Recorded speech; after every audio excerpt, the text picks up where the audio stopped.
फारबिसगंज प्रखंड के अंतर्गत मटियारी पंचायत वार्ड नंबर 7 में दुर्गा मंदिर के प्रांगण में भाजपा युवा नेता किमी आनंद ने युवा कार्यकर्ताओं को फूल की माला पहनाकर हौसला बढ़ाया। साथ ही प्रेस कॉन्फ्रेंस आयोजित कर सनातन धर्म के प्रति लोगों को जागरूक करने का प्रयास किया। भाजपा युवा नेता किमी आनंद ने क्या कुछ कहा, आइए देखते हैं वीडियो में। वार्ता था, हमने जो तीर्थ यात्रा करके सनातन धर्म के कल्याण के लिए, गौ माता की रक्षा के लिए, अररिया के सीमांचल में सारे युवाओं में एकता के लिए, सनातन धर्म के प्रति जागरूकता के लिए जो प्रार्थना किया, मैं आज ही काशी बाबा विश्वनाथ के नगरी से लौटा हूँ।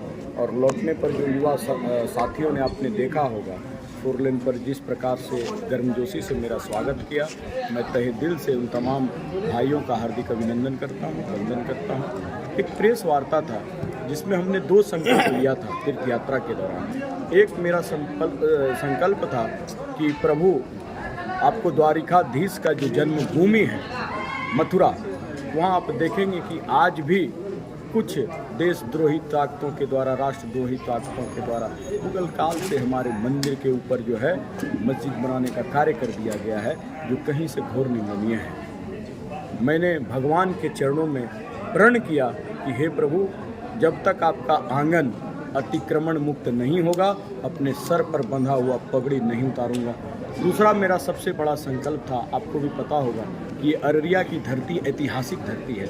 अररिया की धरती को फणीश्वरनाथ रेणु की धरती के नाम से जाना जाता है, मगर इस अररिया में सबसे बड़ा कलंक अगर कुछ भी हुआ है तो वो गौ मांस फैक्ट्री है। और हमारे मन में यह प्रण आया वृंदावन जाने के बाद, जिस तरह देखा मैंने कि गौओं की सेवा की जाती है वहाँ के सनातनियों के द्वारा, वहाँ के लोगों के द्वारा। आपको विश्वास नहीं होगा, जो लोग चाय बेचते हैं वो भी वहाँ सनातन धर्म का पालन करते हुए गैया माता की सेवा करते हैं। कहीं भी अगर नंदी भगवान दिखते हैं तो उनकी सेवा करते हैं, इलाज कराते हैं।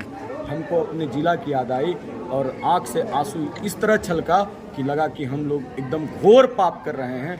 अगर इस प्रकार निर्बाध रूप से गौ मांस फैक्ट्री बढ़ता रहा, संरक्षण में चलता रहा, तो ये अररिया जिला जो है हमारा गाय मुक्त हो जाएगा। इसलिए हमने यह प्रण किया बाबा काशी विश्वनाथ के प्रांगण में कि गांव अररिया जिला के एक एक गांव में पदयात्रा करूंगा और जन सहयोग के माध्यम से, सरकार के सहयोग के माध्यम से अररिया जिला के माथे पर लगा हुआ कलंक गौ मांस फैक्ट्री नाम का जो है, इसे दूर करने का संभवतः प्रयास करूंगा। सर, एक सवाल है, गौ मांस फैक्ट्री के बारे में आपने जो कहा, इस गौ मांस फैक्ट्री के खिलाफ में बहुत पहले से आवाज़ें उठती आ रही थी। भाजपा के यहाँ से जो भी जनप्रतिनिधि हुए हैं उन्होंने भी इसके खिलाफ में आवाज़ उठा, लेकिन अभी तक इसका कोई असर नहीं हुआ है। क्या ये इसमें भाजपा नेताओं या जनप्रतिनिधियों की विफलता तो नहीं है? नहीं, आपको मैं बता देता हूँ कि भाजपा कभी भी बिहार में पूर्ण बहुमत की सरकार अपने दम पर नहीं बना पाई है। भाजपा जब तक सरकार में रही है, गठबंधन के सहारे सरकार चली है और अभी भी चल रही है। और आपको मैं बता देना चाहता हूं कि जब प्रदेश अध्यक्ष, यशस्वी युवा प्रदेश अध्यक्ष हमारे, जब श्री सम्राट चौधरी जी जो अभी वर्तमान में उप मुख्यमंत्री हैं, जब उनका अररिया दौरा हुआ था तो उन्होंने खुले मंच से यह घोषणा किया था कि जमीन जिहाद, लव जिहाद, आपको नशा जिहाद और गौ हत्या पर कड़ा प्रहार किया जाएगा और बुलडोजर से उसे ध्वस्त किया जाएगा। हमको पूर्ण विश्वास है कि मोदी की तरह उनके भी बातों की गारंटी है। और जैसे ही आपको पूरे बिहार में भाजपा का पूर्ण बहुमत से सरकार बनेगा, ये गौ मांस फैक्ट्री को निश्चित बंद हो जाना है। मैं आपके सामने सर एक और सवाल है, सम्राट चौधरी जी की बात हुई है, उनको लेकर एक और सवाल है। उनके संदर्भ में उन्होंने मुख्यमंत्री जी के संदर्भ में एक कसम खाई थी, उन्होंने पगड़ी नहीं उतारने का जब तक उनको मुख्यमंत्री कार्य करता हूँ। राजनीतिक विषयों पर मैं जवाब नहीं दे सकता। आप धर्म से संबंधित सवाल पूछे नहीं। सर, एक सवाल, क्या ये गौ मांस फैक्ट्री का बिना सांसद की सहमति से बन सकता था? मैं इसमें बता देता हूँ, इसमें न सांसद की सहमति होती है, न विधायक की सहमति होती है। इसमें सरकार के रूप में जो NOC जमीन का दिया जाता है, तो बताया तो कि ये गठबंधन की सरकार थी, इसमें सांसद और विधायक क्यों चाहेंगे कि गौ मांस फैक्ट्री चले?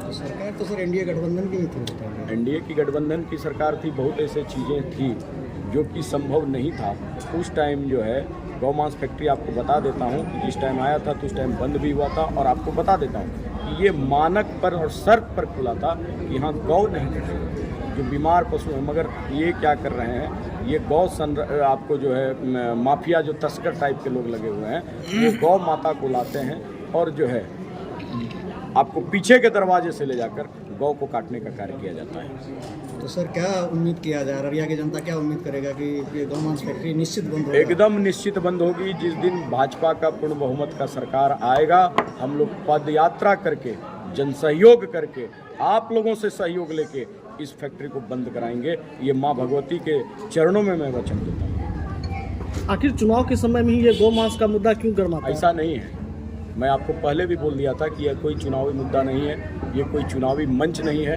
मैं सनातन धर्म के ध्वज को लेकर आगे बढ़ा हूँ। हम आज से नहीं, विगत 9 महीना से हम डिमांड कर रहे हैं कि गौ मांस फैक्ट्री बंद होगा। और आज नहीं, आज से 8 महीना पूर्व यशस्वी प्रदेश अध्यक्ष आए थे, तो उन्होंने भी खुले मंच से कहा था कि हमारी सरकार अगर पूर्ण बहुमत से बिहार में आती है, आदरणीय यशस्वी गृह मंत्री जी भी जो आए थे, उन्होंने भी कहा था कि सीमांचल पर उनका विशेष ध्यान है। और 2024 में जब 400 के पार मोदी सरकार आएगी, देखिएगा सीमांचल का कायाकल्प हो जाएगा, क्योंकि मोदी और शाह जी की जो गारंटी है वो निश्चित रूप से गारंटी होती है। आपने कहा कि जोकीहाट से जो है एक भव्य जुलूस निकाला जाएगा कलश के साथ में, तो नहीं लग रहा है कि एक और तरफ जो है महागठबंधन के नेता राहुल गांधी और तेजस्वी यादव जुलूस को कंटिन्यू निकालने पूरे हर जगह निकाला जाएगा नहीं, लेकिन क्या उसका नकल क्या भाजपा कर रही है? निकाल चुके हैं हम लोग। प्रभु श्री राम का अक्षत कलश यात्रा जो है जोकीहाट में हजारों की हजार संख्या में मातृशक्ति, आपको सनातन युवा साथी, सनातन साथी मिलकर उस कार्यक्रम को सफल बनाया। और आज़ादी के बाद आदरणीय यशस्वी प्रधानमंत्री जी का देन है, यशस्वी गृह मंत्री जी का देन है, यशस्वी प्रदेश अध्यक्ष जी का देन है कि जोकीहाट की धरती पर सनातन का उतना बड़ा जुलूस कभी इतिहास में पूर्व नहीं निकाला गया था। सर एक सवाल, भारत और नेपाल से सटा हुआ ये अररिया जिला है और नेपाल और भारत